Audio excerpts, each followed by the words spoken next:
마태복음 2장 7절부터 10절까지 보겠습니다.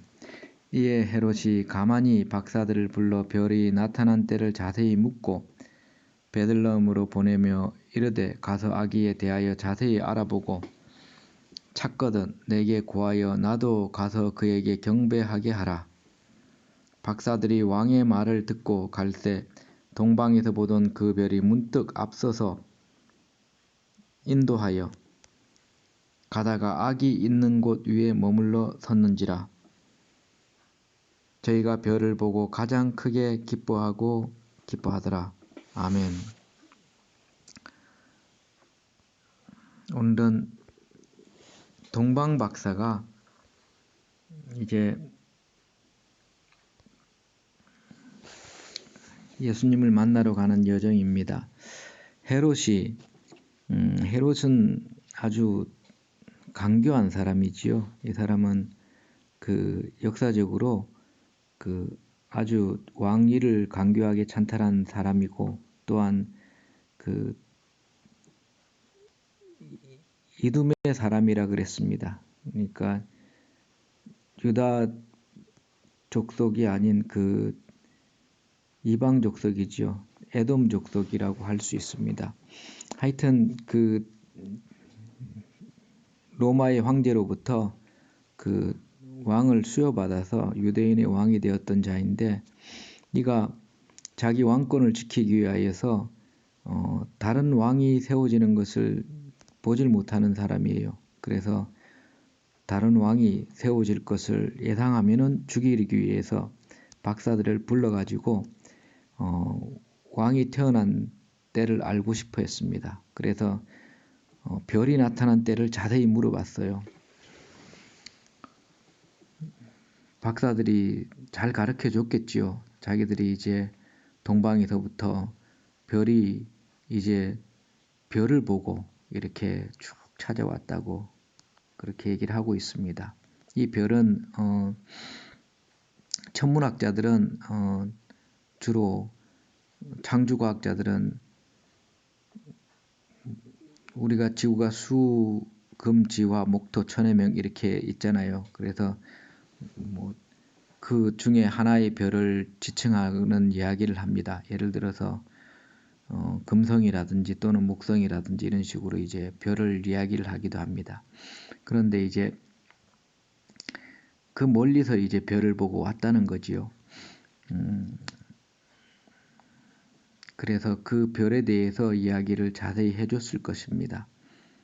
그래서 그들이 이제 베들레헴이라는 정보를 알아가지고 거기 있는 서기관들과 백성의 대제사장들이 베들레헴이라고 얘기하니까 베들레헴으로 이제 떠나게 됩니다. 그래서 헤롯이 베들레헴으로 그 동방 박사를 보내며 말하기를 아기에 대하여 자세히 알아보고 찾거든 즉각 나에게 보고해달라 이렇게 얘기합니다. 나도 가서 그에게 경배하게 하라 이렇게 이야기를 해요. 이것은 거짓말이지요. 찾아서 죽이려고 하는 계략입니다. 하여튼 박사들이 왕의 말을 듣고 갈새 보라 동방에서 보던 그 별이 문득 앞서서 인도하여 가다가 아기 있는 곳 위에 머물러 섰는지라 그랬습니다. 그래서 이 별이 예를 들어서 금성이라든지 또는 목성이라든지 이런 큰 별 같으면은 아기 있는 곳 위에 집 위에 이렇게 머물러 서 있을 수가 없잖아요. 그래서 우리는 성경을 볼 때에 물론 이제 그게 창조과학 쪽이 틀렸다는 건 아닌데 그럴 가능성도 있다는 것입니다. 그런데 제가 또 다른 가능성을 말씀해 드리겠습니다. 이 별은 천사를 이야기한다고 저는 이야기 드리고 싶어요. 그래서 천사는 별이라고 주님께서 요한계시록 9장 1절에서 말씀하고 계십니다. 요한계시록 9장 1절 다섯째 천사가 나팔을 불매 내가 보니 하늘에서 땅에 떨어진 별 하나가 있는데 저가 무저갱의 열쇠를 받았더라 그랬습니다. 이 천사가 무저갱의 열쇠를 받아서 무저갱을 연다는 것입니다. 그런데 하늘에서 땅에 떨어진 별 하나라 이렇게 표현을 하지요. 그래서 천사를 왜 별이라 그랬을까? 천사는 요한계시록 15장 6절 말씀에 보면은 굉장히 빛나는 옷을 입고 있습니다. 7 재앙을 가진 7 천사가 성전으로부터 나와 밝고 빛난 세마포 옷을 입고 가슴에 금띠를 띠고 있다 그랬어요. 천사가 입고 있는 옷은 굉장히 밝고 빛난 세마포 옷을 입고 있어요. 그러니까 멀리서 밤에 볼 때에는 천사가 이제 눈에 보이게끔 하나님께 허락하시면은 굉장히 빛이 난다는 것을 알 수 있습니다. 그래서 이 동방박사를 인도하기 위해서 천사가 베들레헴 가는 방향으로 동방박사를 인도했고, 그리고 아기가 있는 그 집 위에 천사가 빛을 비춰서 그 위에 머무르게끔 이렇게 천사가 머물러 있는 그런 상황이라고 할 수 있죠. 그래서 동방박사들은 천사인지 몰라도 그들은 그 빛을 보고 쫓아왔기 때문에 저희가 별을 보고 가장 크게 기뻐하고 기뻐하더라 그랬습니다.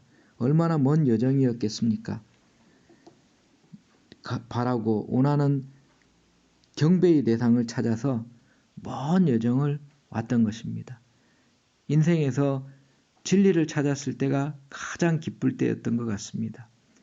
인생에서 마귀 사단에게 쏘가서 인생을 낭비하고 그렇게 헛되이 살다가 예수 그리스도를 믿고 하나님 아버지의 은혜를 받을 때에 예수 그리스도께서 하나님의 아들이시고 그리고 하나님이심을 알게 될 때에 우리는 또 믿게 될 때에 우리가 가장 기쁘고 또한 기쁠 것입니다. 우리 또한 기쁘고 또한 하나님 아버지께서도 기뻐하시겠지요.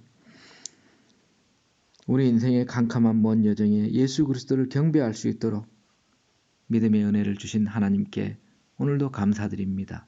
저와 여러분이 주님께 예수 그리스도께 항상 감사드리는, 그리고 주님을 만나는 그런 일들이 많아지기를 예수 그리스도 이름으로 축원드립니다. 아멘.